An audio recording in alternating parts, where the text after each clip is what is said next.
तो हो गई समझाने की बातें, लेकिन पढ़ाई करने वाले बच्चे ऐसा क्या करें कि उनको पढ़ते ही याद हो जाए। आजकल हमारे बच्चे कितना तो पढ़ते हैं बेचारे, सुबह तो नहीं कह सकती, गलत कह दिया मैंने, दोपहर से ही पढ़ते देर रात तक पढ़ते। हालांकि ये भी गलत सिस्टम है, बच्चों को सुबह जल्दी अर्ली इन द मॉर्निंग उठ करके पढ़ाई करनी चाहिए, लेकिन हमारे बच्चे देर रात तक किताब ले लेकर के बैठे रहते हैं। देर रात तक पढ़ाई करोगे बच्चों, कोई भी मतलब नहीं है, कोई फायदा नहीं है। जो पढ़ाई कर रहे हो उसका लाभ पूरा मिलने वाला नहीं है। जो बच्चे देर रात तक पढ़ाई करते हैं उनको ज्यादा लाभ नहीं मिलता है। कारण बताओ, क्योंकि परमात्मा ने हमारे दिमाग में बायोलॉजिकल क्लॉक फिट कर रखी है, जिसको जैविक घड़ी कहते हैं हिंदी में।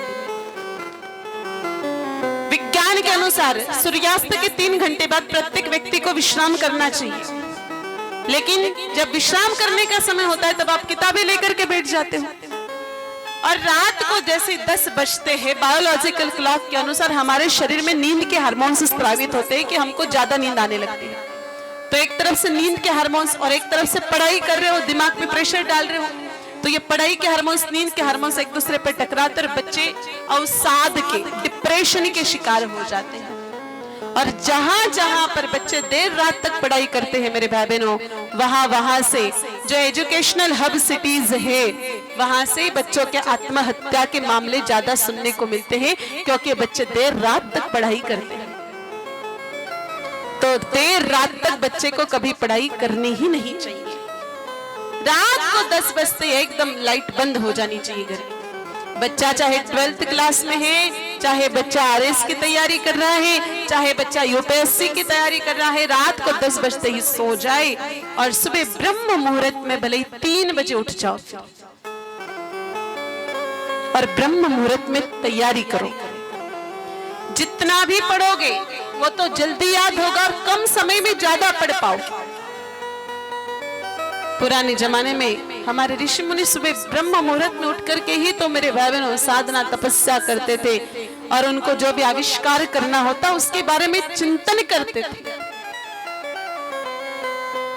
तो पढ़ाई करने वाले बच्चों को सुबह जल्दी उठेंगे तो ये लाभ जरूर होगा कि कम टाइम में ज्यादा पढ़ा जाएगा।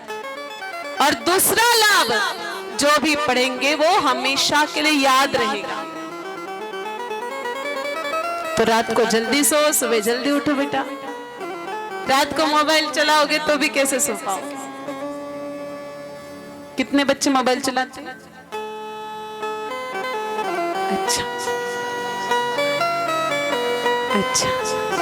तो टोटल सब बच्चे मोबाइल चलाते हैं। सबको मोबाइल चलाना आता है? बहुत बढ़िया बात है।